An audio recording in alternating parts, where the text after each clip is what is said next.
Alright, lads, so in less than 12 hours time, we are going to be getting our next 1000-year Blood War banner. In this case, our second set of Season 3 Blood War units featuring Raijin Senkei Yoruichi, Chad, and also Ganju. The banner itself is available tomorrow, will be lasting all the way till the 15th, and for the next minute, we're going to talk about some potential upcoming banners. But 2 of the 3 are going to be just speculation on what we could potentially get, in case you are wondering what we might be getting in the month of October. So what we do know, in potentially a few days' time, we are going to be getting a rerun of Aizen and also Byakuya, the renewed anniversary characters. Really fun, good units. You might want to save some also that, although keep in mind they are premium. Additionally, while this banner is out, it is here until the 15th, but the upcoming mid-month banner will be getting officially revealed at the latest on the 14th. So if you actually want to wait and see what the upcoming mid-month banner is going to be before stumbling on this, you can actually do that on the 14th at the latest. There's a chance it does get announced a few days earlier because we are scheduled another 10th anniversary news live stream, potentially to reveal more Kubo playable art characters. So if you are someone that does like the Kubo playable art characters, or who it could potentially be based on the designs, if you like seasonal units more so, that will be our next banner. Not sure who the characters will be. I'm sure they're going to be popular units. So if you're more of a seasonal person, you might want to save also that compared to canon units. Additionally, at the end of the month, while it's not confirmed, I think surely it's overdue at this point, we should be getting the Vote banner. We do know the Vote banner will be featuring Spirit Society and Orient Society characters. And since we voted for them, it's likely going to be popular units once more. I think it's perfect time to release that at the end of October, because the schedule throughout the year is that 1 month are canon characters, and then the next month are seasonal units. So if you only care about Blood War canon characters, you probably can summon on this without any worry that the next month is going to be super crazy. Although that is right now just me assuming. Our next canon Blood War banner shouldn't be until November end of month. But with that said, let's talk about the new characters. First up, the main star of the banner, one of the best character releases of the year in my opinion. We have a new Raijin Senkei Yoruichi. This character is setting up to be a very powerful unit, but also from the looks of it, one of the most fun characters in the game. She herself is a technique sniper with the no affiliation killer plus ability, so the idea in guild quest content, you do want to use her in the Amelia no affiliation guild quest, where right now she's going to work very well with Macy, and also gets buffed even further when using a character like Swimsuit Jushiro. When it comes to outside, but even then, inside guild quest content, her damage output is very high, given the fact that she does have Frenzy +3, a 50% strong attack damage increase when she does inflict a stat element, which she does have an increased chance against any no affiliation enemy to inflict paralysis plus. She will gain a 100% spiritual pressure boost, and also then deal 60% more damage to paralyzed enemies. On top of that, she also does have 30% more damage at full stamina, and also an EX skill that does offer at max Transcendence 25 additional Berserker, with also Longstride. So she's actually a character that can give any technique unit in the game Longstride, which I guess is kind of cool on top of the fact that she is offering strong attack damage and also 14% recharge. I actually really like this skill because sometimes I like giving my characters really good bonus abilities, using Renji as an example, a character that does not have Longstride built in. By using Yoruichi as a link, you're getting the recharge, you're getting the strong attack damage, you're getting the long stride, and then you can give full stamina and damage to lacerate as bonus abilities for a character like Renji to maximize his damage output, but also to make him a pretty fast character. Speaking of fast, keep in mind Yoruichi is a Yoruichi character. She's one of the few characters in the game that has a secret ability. When she's at max level, she gains extra flash steps. So naturally, she's going to have like 3 built in. Then she also picks up 2 from the Sprinter +2 innate ability, and then she also has long stride built in. You can actually double down and give her an extra long stride and just make her super fast, which is going to complement her game style very well, because her strong attack 1 is a really good lunge forward, her strong attack 2 is another really good lunge forward, and then her SA3 is a really good full screen. On top of that, her EX ability is also a really good lunge forward, it has a really good AoE to it, and from the potential, really good damage too. This is by far the most Yoruichi we've had in a Yoruichi character. It's expected. This is by far one of Yoruichi's strongest forms. Not her strongest form though. That'll be later in the, the years once we do get that animated. But I think this character really does do Raijin Senkei Yoruichi justice. It's a character worth being excited about, and I know a lot of people already are going to be summoning just for this character alone, and I'm included with you lads. She's going to be an amazing unit. Can't wait to play with her. Hopefully I can get her tomorrow. But alongside that, what you might also be summoning is a character like Ganju. Ganju is a melee normal attack damage character in the Heart attribute with the Soiper Killer Plus ability. In a way, he's a character that wants to be used in Guild Quest, where normal attack damage characters like this are actually really good. But he's not restricted to that game mode. You can definitely get a usage out of him in, Path to Unity, Epic Raid, and also Senkamon, especially considering his no affiliation. In terms of damage output, he has a lot going for him. For starters, he has Flurry plus 2. He has a 60% normal attack damage increase with an additional 40% more normal attack damage when you are at full stamina. That is through his soul trait, and then on top of that, he then gets an additional 60% normal attack damage when you are at full stamina.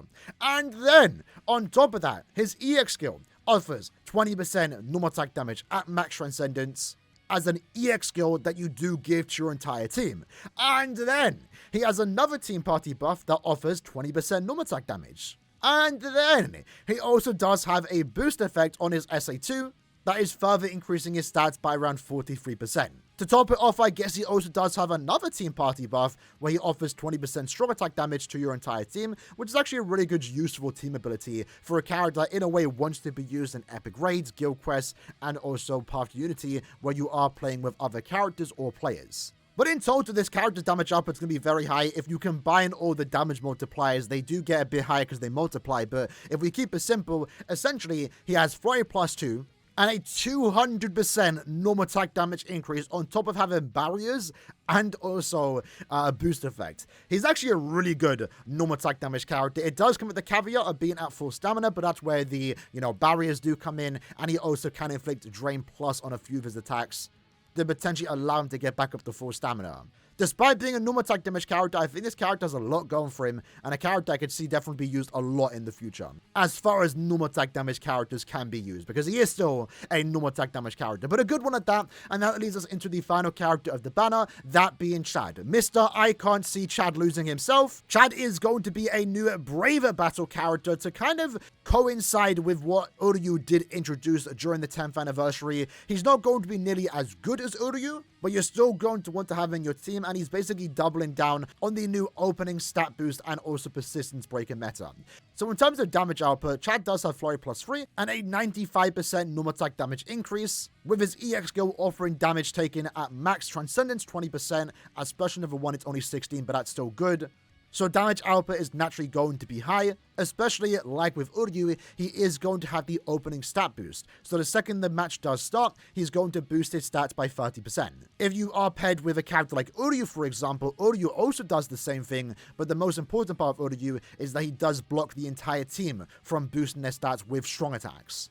Alongside that though, Chad has the usual good Brave Battle stuff, prevent Brave Battle healing, he has poise, he can go for invincibility, while also having invincibility, he has persistence, but he also does have persistence breaker. So he pretty much has all the really good skills you want in a Brave Battle character, while also including read all affiliation dodges. Now this is kind of funny, because one of the ways to counter a character like Uryu was to bring Candice or Ririka to dodge his attacks. You can't do that with Chad, because he does read all affiliation dodges. However, Chad does not have prevent last ditch survival. So that's going to be one of the potential ways to counter Chad. And more so, it's going to be the reason why Uryu is still going to be the more dominant character in the meta, and why Uryu will be better than Chad. Because you can give Uryu last ditch survival, and if Chad kills Uryu, he will then move on to the next character and likely get sniped from behind from Uryu's normal attack string. So all that to say, Chad is going to be a really good normal attack damage character. More so a character you're going to use in Brave Battle content to go alongside Uryu. He doesn't invalidate Uryu, you're still going to want to have him.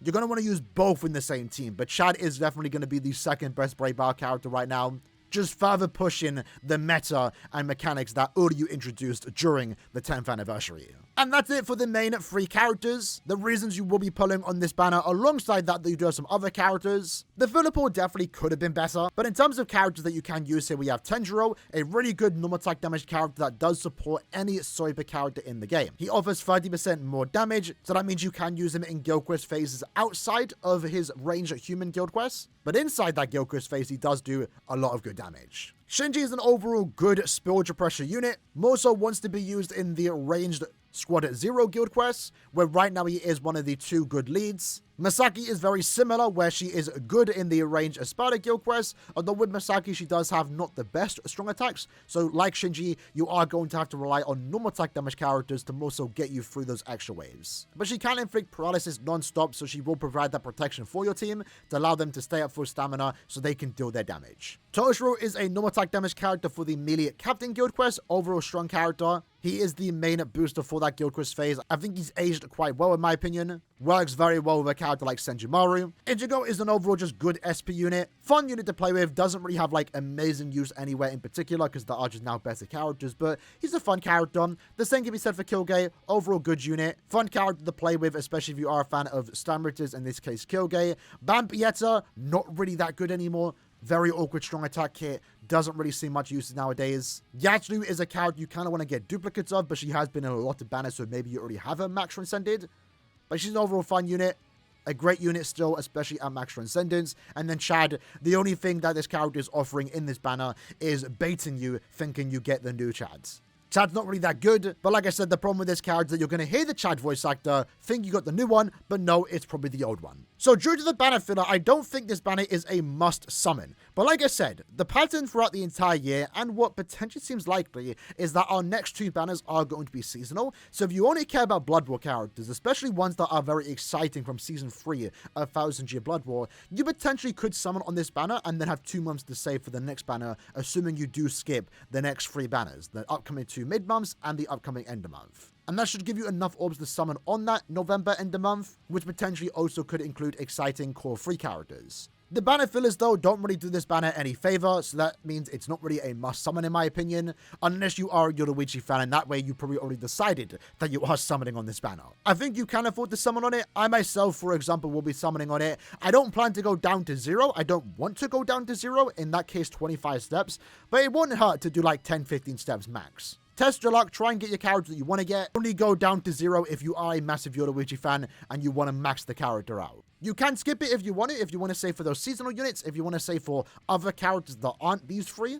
Even though we are a few months away, it's worth mentioning end of year is coming up. Right now, the assumption that end of year is going to be Bankai Shunsui, so if you are excited for him, or whatever is exciting enough to warrant an end of year banner, you're also going to want to save orbs. So any orbs saved now are going to be building towards that end of year fund, which you should probably start considering now too. So that means either skip banners or limit yourself on how deep you're going to go. Set yourself a limit, 5 steps for example. Stop once you get to that step. If you get what you want, great. If not, you're back out and maybe get them later on. Either way, like I said, I will be live when this banner does drop, so hope to see you lads there. Let me know your summon plan in the comments below. Good luck on your summons. I'll see you lads there. Take care and peace.